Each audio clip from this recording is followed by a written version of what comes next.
So I've done one live yesterday because I wanted to try it out, and now we're both doing a live. Mm-hmm. Well, we're doing a live, and you're on my channel. This is actually kind of fun. There's like a 1 next to that little eyeball up there. What does that mean? Means there's one person streaming, which is probably you. Probably me. Well, Yeah, hey, I'm cool.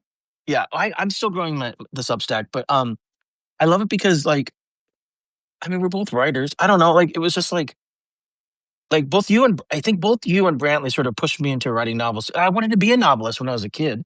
Like that's what I wanted to be. I go, I'm gonna be a novelist and a playwright. There's a reason why they always say that the book is better. And we've discussed this, but one of the reasons is, and the major reason is because you can get into the head of the characters, which you can't do in a film. You can't do in a script. Right, it's all visual, which It's is all good. visual. But yeah, each one has their merits, but each one also has. But I know so many people are like, oh yeah, the book was better. It's actually a cliche at this point. So Well, yeah, because I it's kind think of that true. Yeah. having a novel, I think that any screenwriter, I mean, you said you felt like you were kind of cheating because you already had a script, but I think that having a novel is so important to screenwriting because you get into the head of your character and that gives you all that background. And even if it never makes it to the screen, Right. it makes the characters more real. I mean, Well, when I read, I always know what my character's thinking. well, it's so interesting because like, and you and I have talked about this like in person, but it's always Mhm. interesting when like I grew up being a novel, like I wanted to be a novelist. So I'd spend a lot of time learning, finding my voice and stuff. And then it's like when I got into film around 30, so like 25 years after I started writing, and I had to learn how to scale down because Mhm. I was making a visual medium. And now when I decided to adapt my script, everybody's like, "Oh, it sounds like a script." I'm like, "I know." And they're like, "Yeah, but you could do more." And I was like, "I guess I can't." Like I never thought. So I had to like I have to like because I'm in the middle of writing my first novel, and even through the first draft, it's like I feel like I'm relearning all over again. Just a little bit. Like I Exactly. get it. Yeah. And that's why I didn't just say it sounds like a script. I said you need to use all the words. You're paid by the word. Put them in there. Stick them in there. Get them words in there. Just use words, and even if it's the wrong word, we can change it later. Just make sure that you have X number of words.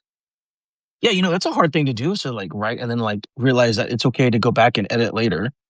And it's really different from the script process because that's exactly the reverse.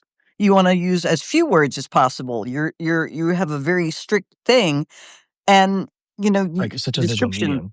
Yeah, and description sort of stuff suffers. I think you have to be To much an more extent, yeah. selective with your word. Yeah, it's like, I fell into that trap when I first like I was introducing my characters in this novel because it was like James, 30, whereas blah blah blah. And I'm like, oh wait, I actually can describe like what he's feeling, what he looks like, and like everything around him that's on a so when I What he smells, right. what he What he smells. hears.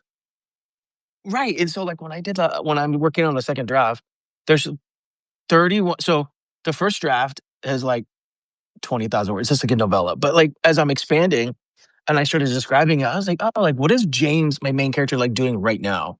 And then like how would I describe that? And like what's he feeling? And so we open it up sort of like after this book opens up after the inciting incident, and then it kind of goes back to it. So I had to stop and think about like oh, like where is he at in his story, Hmm. in his life, And I and then really also think about think that.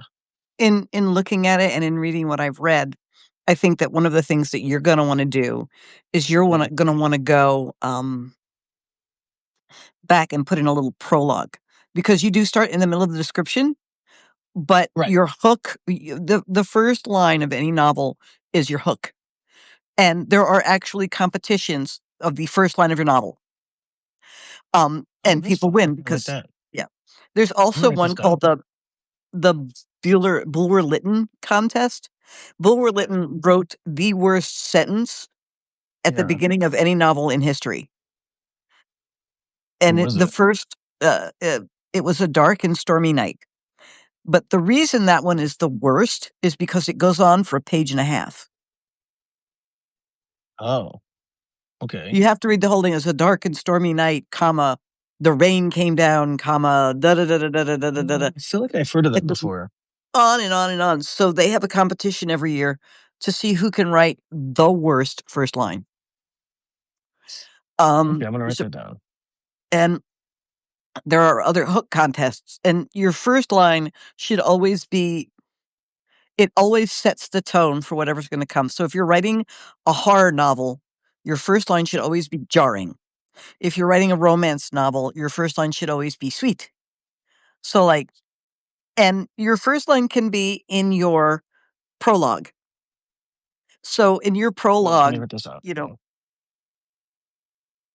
I'm listening. I'm just trying to listen down because that's that's okay. actually kind of good advice. The So the first, prologue. I know, the first line of your prologue would be something like, um, the axe lay alone on the chopping block, surrounded by piles of wood.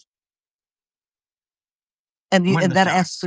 that asks the questions of like, why is there an axe and what's the axe got to do with anything and yada yada yada. But it also doesn't give anything away. Um, Right. like Okay, I did that. I'll like take it the right in my own piece, words, but yeah.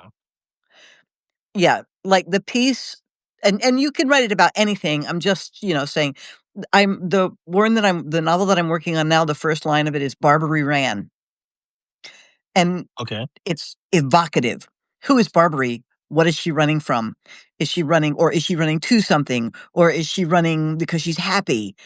Why is Barbary running? And then What novel is this? every it's the one that I sent you that you said you'd look at, but you didn't. Sorry. No, it's okay. Well, because You have like I just finished 50,000 this. things. Yeah, Well, I had to feed the script for our reading on Saturday, I know. I'm just picking on and you. then You have and I'm also starting to. I know I have like two projects. Because you I always read read so so many 6 damn things at scripts. once. I Yeah, know it's ridiculous. and then you're working on your own stuff, and that is another I important am. tip. Not for people who, um, not for people who. Oh, somebody just sent me a text and it caught me off. For people who have ideas, one of the horrible things that once people find out you're right, they're like, "Oh, I have this great idea for a story, and you can have it." I don't want it. I do You not want got your some of the story story. idea. If you have a story idea, you need to write it or you need to forget it or you need to hire a ghostwriter and pay somebody to write it. But I don't want to write your free idea. First of all, I have 76 projects of my own that I'm either working on or neglecting. Then I have other people who want me to read their pieces because it's involved in a professional thing. Like if you're writing something and it's a script and I might be helping you with it, then yes, I'm going to read that. And Right. Yeah. I don't have the time or the interest, even if it's the best idea in the world. I don't have the time or the interest to write your piece. That's fair. And I it's feel the same it's way. it's sad and it's mean or maybe, but it's just the truth. And people do No. it all the time. I have this great idea. I have this great idea. It would be a great novel. You can have it. I don't want it. I'll Well, and listen to yeah, it, the thing but is, I know I fell into that trap before because there was one time I was going to write somebody's story for them, and it was right around the time that I got into the film industry, right? And so had to readjust my entire life because I went from working a full time job to like freelancing and figuring it out, and I just didn't have the time. And it wasn't I didn't want to. I just was like I didn't have the mental capacity at the time because I was figuring out my life. And now it's too late for me to write that story. That guy passed on. But that's the yeah. thing is like you don't want to neglect your own projects, and you don't want to take it away from them, right? And I and guess. the other thing is I tell people, a lot of people tell me, well, I'm not really I'm writing, but I'm not a writer. They'll say, "Oh, well, I write." No, you're a writer. If you write, you're a writer. If you Right. don't write, you're not a writer. And if you aren't a writer, then probably shouldn't have a novel. That's what not Right. writers do. Writer's right. Yes. And if you're It's writing, you're a interesting. writer. Yeah, It doesn't matter. I agree with that. It's just like screenwriters. I know people who say, "Well, I'm trying to be a screenwriter." No, you are a screen. Do you write screenplays? Then you're a screenwriter. Right. Yeah. I kind of feel the same way. I Yeah. think I tell people all the time. Yeah. So, but I fall into that trap sometimes too. I'm like, oh no, I'm not a writer. I'm still writing. And you're like, but you wrote like a first draft. Like that's Yeah. something. That's more than most Yeah. people because people always talk about doing it. And not only that, you've written several screenplays and you've won awards. So I have done if that. you're not a writer, nobody is. Yeah. I mean, that's a valid point. You're right about that. It- you're absolutely a writer. Well, I love that you're writing another book because you already have what four novels, three Four. I have novels. four. I have four. I have That's right. Best Left Buried, which is about a tulpa. And then I have Okay. Turf War, which is about two You sent serial me that. killers who live in the same city. And then I I have do not one remember that. called A Selfish Gene, which is sort of a zombie novel, but not really. It follows the CDC team as they try to catch this thing that's turning people into sort of zombies. And Nice. it's more about panspermia and genetics. And then I have one called The Fall in the Door, which is um, about the apocalypse from the Ooh. perspective of the angels. Very intense. I don't think you've ever told me about that one. Yeah, I don't. That one was written more for personal stuff, and it's really Yeah. sacrilegious, and I didn't really wanna get burned at the stake yet. Yeah, don't that. It's bad enough Yeah. that you're already that the world has a problem with you being trans, which is so dumb. Yeah, and I'm already old and liberal and disabled, and You've you've all the things going against you, sadly. I I'm actually the complete and utter diversity hire.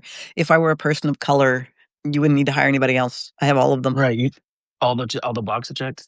Yeah, old, Yeah. cis, gay, yeah, all of it. Yeah.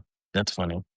I know. Yeah, I mean, I can tell people that I'm gay, but I have the white male thing going for me. So true. You could pretend to not be gay. Not very well, but you could do it. I've I'll do seen my you try. best. Not very good at it. Not very pretty, I know. But I like that. Like I feel like one of the things that being gay, which you could probably attest to, is like I mean, not that people can't do this, but I feel like I have a lot of compassion because I know what it's like to be like hated against or something. And so I feel like that sometimes can affect my writing in a sense. Yeah. And it also, when all of this crap first started, I really thought to myself, I could grow my hair out, put on a dress. I did it for 50 years. With a couple of more decades isn't going to kill me. Well, But then I realized that's not who I am. I'm the big mouth and I say what I right. think. I got banned from TikTok in under a month. Permanent ban. It's awesome. Because It's crazy to me because I see so I much on don't there that tend people, yeah. I think it's because I had a lot of people who were reporting me because I one of my first things that I put up on TikTok is I'm not going to argue with you. I'm not here to fight you. I don't care if you love Trump. If you come at me with that, I'm just going to block you and go along. So they right. felt like they couldn't argue with me. So instead they would report me. I think I It's just, sort of pushed them into yeah. that. I don't know. That's so And stupid. I don't care. It's not the victory. I am going to continue saying what I'm going to say and I'm going to continue being who I am. Yeah. And that goes into my writing. I'm gonna continue writing my queer stuff. I'm gonna continue writing about Black protagonists in heroic positions. Good idea. That Yeah. is my biggest revolution. I am not going to stop being who I am because they say they don't like it. You know, what's so funny is I get that a lot. Because you know, I do lives on my normal YouTube channel. And like Mhm, people are always asking, in fact, I was doing one last night, and someone's like, "What advice would you give?" And I said, at the end of the day, just you can only be you because that's the one thing they can't take away from you. mhm. You just have to be you, like, and that's the thing is like when people go, "I don't like that you're gay." Great, I don't really need you to like me because I'm gay. I I don't don't really like need that you're Christian. you. Right, I but like, feel like, that's pretty abusive to take a child and tell them they're worthless without an invisible friend and they're gonna go to hell when they die. I find that yeah, I know it's frustrating. But I'm not So gonna that's tell you that I'm not gonna tell you how to raise your kid until, right, you start actually physically hurting them. yeah, Yeah, I see some real serious abuse, right. some socially unacceptable abuse. But I think that's why I like art in general, not just writing, but like art because it's such an extension of like you who you are personally. Mhm, Right, like, I was doing this interview once, I think it was it was a magazine interview, I think it just came out, like, a couple days ago, but one of the questions was, like, "What should non-creative people understand about being creative?" And I said the fact that it's, like, even a small rejection hurts because you put so much of, like, your soul and who you are into all of your art, and so when people don't like it, you're like, you almost like they don't like you, even though that's not true, right? mhm, It just feels that way. So, I don't know, I thought that was interesting. So I always tell people, it doesn't matter, just be true to yourself because at the end of the day, that's yeah. they can't take that away. My That's my answer to philosophy. my answer to that question is that the thing that I wish they would understand is that my time is valuable and that my Right. art is valuable and it's worth money, and it we have such a complex relationship with creativity Mhm. in this world. We laud people who are creative, like the Dalis and the Picassos and the Stephen Kings and all of those Right, people are heroes, the Shakespeares. It's all heroic. But if you're right, doing it, then it's not worth anything. And would you do it for me for free? And if you manage to get to right. a point where you're making money from it, well, then you're a sellout. So it's Yeah, like you never know not when. it's not a double-edged, it's a triple-edged sword. I never thought You're about that, true, yeah. literally damned no matter what you do. If you're successful, you're a sellout. If you're not successful, then what you do is not worth anything. But if you do manage to get successful 100 years from now, everybody's gonna think you're a god. Go figure. And It's and, such you an know, interesting thing. and I defy anybody out there to go a week without creativity. I would take down all your pictures, get rid of all your art supplies, turn off your TV, don't go to music radio, none of that. All of that goes away. And you cannot value it in one space and devalue it in another. And we do it Well, ourselves. Yeah, creative people do yeah. it to themselves too sometimes. Well, imagine if, like, we had the pandemic and didn't have all that art because people watched movies, read everything they could drink. So all we had to do was, like, our only way to interact sort of with Yep, the they world. just So it's spend a very lot of time interesting when you sitting put it in the like yard. Yeah, they spend a lot of time drinking in the yard, which is what so, people did before. yeah, and told So stories. yeah, I love but it. even that's creative, that they're telling stories. That's where all of this Right. came from. It needs All to of this continue. started with Homer. In fact, in ancient times, storytellers were so valuable that they would blind them so they couldn't leave the city. Oh, damn. Yeah, I don't wanna be blinded, though. yeah. They were so important and they held the history and the stories and the religion and all of those important things that make societies and people tick. And so everybody was terrified that they were just gonna Interesting. walk off to another city and take all that. Makes sense. And nowadays, look at us, right? Having you and I are in 2 different places, and we're both on Substack. Mhm. I mean, we're both in Los Angeles, but we're in 2 different places in Los Angeles. It's kinda like, look. So, not that we wanna be blind, but it is interesting how we kind of evolved. Yeah. How intrinsic and important the creative space is to our whole society. Right. Yeah. Like, you can you imagine not going to the movies or not being able to just turn on TV and just have shit to watch? Can you imagine not having the cultural basis? I mean, cultural literacy is a real thing, and Yeah. cultural literacy is carried through art. It shows us what we should think is what the standard of beauty is for the time. It's important to history and to the future. Creative spaces are integral to everything there is to being human. It Right. carries our myths and our stories, and people are remembered through stories. People are It's true. educated through stories. Yeah. Stories are the best. Yeah. It's the way you carry on traditions and stuff too. Joseph Campbell made a whole career out of just studying stories.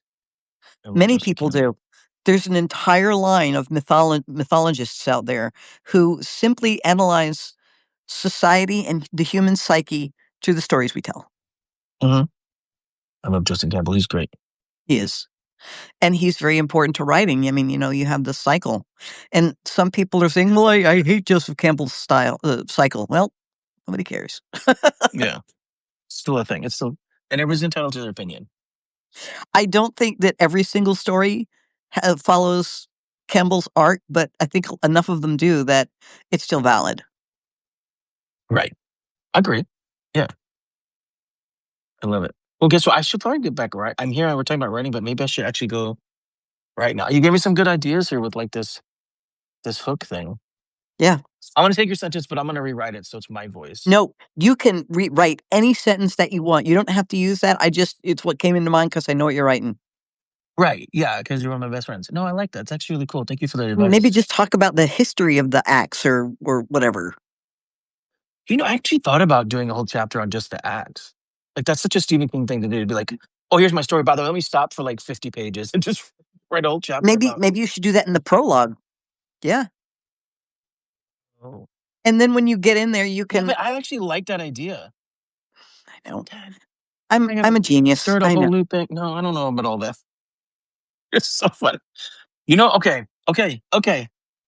Okay. I probably won't write that actual chapter because I have to think about it, but I do like that idea. Yeah, and if you don't write the chapter, you can just put it in the prologue. Yeah. All right, let me think about that. Well, that'll give me something to think about today. I told Good you guy. I'm good at teaching people noveling. I know that's why we did this. You could give me awesome advice. Yeah, People and that listen. we can give other people advice, and you can give people advice about screenwriting and stuff, which I'm not as good at as you are. Well, thank you. Well, we're just gonna keep doing more lives, and hopefully you'll get your channels, and then you can do you lives, and you can bring me on. Yeah, but if I do my lives, I'm going to get permanent ban again because you know me. I'm doing the politics stuff.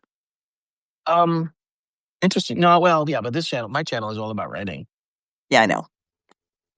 So, all right, well, I'm gonna go write then because you gave me some awesome All right. ideas here, my friend. All right. And I know Later. you have to go.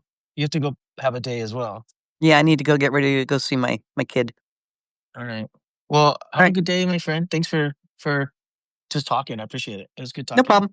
All right, bye. All right. Bye.